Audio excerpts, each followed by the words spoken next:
السلام عليكم ورحمة الله وبركاته.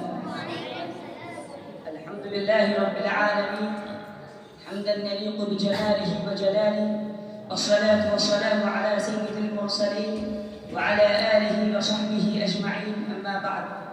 أعوذ بالله من الشيطان الرجيم. بسم الله الرحمن الرحيم. وأحل الله البيع وحرم الربا. صدر محترم ختم صاحبات مشفقراً مربیہ اساتذہ کرام اور عزیز ساتھیوں، آج کی سالانہ نمبر میں میرا موضوع کتابت سود کی قباحت اور اس کی مروجہ شکلیں۔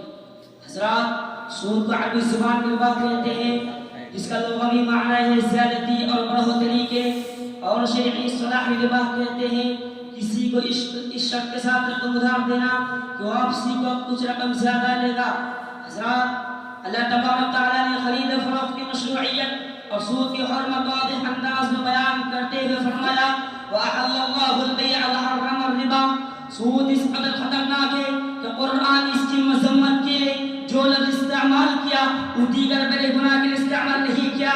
فرمایا یا ایھا الذین آمنوا اتقوا اللہ وذروا ما بقی من الربا ان کنتم مؤمنین فإن لم تفعلوا فأذنوا بحرب من اللہ ورسولہ۔ ایمان والو، اللہ سے ڈرو اور جو سود باقی رہ گیا اس کو چھوڑو اگر تم سچ مچ ایمان والے ہو، اور اگر ایسا نہیں کرتے تو تم اللہ اور اس کے رسول سے جنگ لڑنے کے لیے تیار ہو جاؤ۔ معلوم ہوا کہ سودی لین دین کرنے والوں کے لیے اللہ اور اس کے رسول کی طرف سے یہ اعلان جنگ ہے اور ایسی سخت وعید ہے جو کسی اور بڑے گناہ کے ارتکاب پر نہیں۔ اس آیت کریمہ کی بنا پر ترجمان القرآن عبداللہ بن عباس رضی اللہ تعالی عنہما کا قول ہے کہ جو شخص اسلامی مملکت میں سود چھوڑنے پر تیار نہ ہو، خلیفہ لوگ کی ذمہ داری کو سے توبہ کرائے، پھر وہ پاس نہ آئے تو اس کی گردن اڑا دے۔ سامعین کرام، سود کی قباحت کا اندازہ اس بات سے بھی لگا سکتے ہیں کہ رسول اللہ صلی اللہ علیہ وسلم نے سود کھانے والے، لکھنے والے، گواہ بننے والے تمام لوگوں پر لعنت بھیجا ہے۔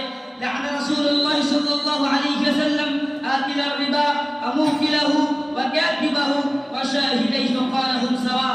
سامعین کرام، سود کیوں حرام ہے؟ کیونکہ سود دل کی نرمی چھین لیتا ہے، گھروں کے برکت کو کھا جاتا ہے اور غریب کو مزید غربت کی زندگی کی طرف لے جاتا ہے، اور سب سے بڑھ کر اللہ تعالیٰ کی ناراضگی کا سبب بنتا ہے۔ حضرات، سود کی قباحت جان لینے کے بعد اب ہماری ایمانی ضرورت ہے ہم سود کی مروجہ شکلوں کو پہچانے اور اپنے دامن کو محفوظ رکھیں۔ نمبر 1، فائنانس کروانا۔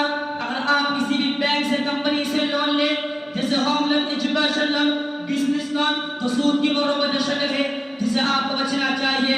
نمبر 2، ای ایم آئی پر کوئی سامان لینا، یعنی ماہانہ قسطوں پر چیزوں کو خریدنا۔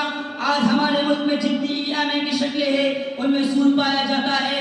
نمبر 3، بینک میں اکاؤنٹ کھولنا بھی سود سے خالی نہیں ہے، چاہے کرنٹ اکاؤنٹ ہو یا سیونگ اکاؤنٹ، مگر مجبوری کے تحت بقدر ضرورت کھول سکتے ہیں۔ نمبر 4، بیٹی اسکیم، یعنی بچی پیدا ہوتے ہی حکومت کے سسٹم میں بچی کا نام لکھوایا جاتا ہے، حکومت فوراً تجھ میں سے بچی کے نام جمع کرا دیتی ہے، اور جب بچی 18 سال کی ہو جاتی ہے تب سود کا سربراہ کر دیتی ہے۔ اسی طرح ہیوی ڈپوزٹ لینا دینا، سبسڈی لینا، کریڈٹ کارڈ استعمال کرنا، بینکوں میں کام کرنا وغیرہ بھی سود سے خالی نہیں ہے، جس سے ہمیں آپ کو بچنا چاہیے۔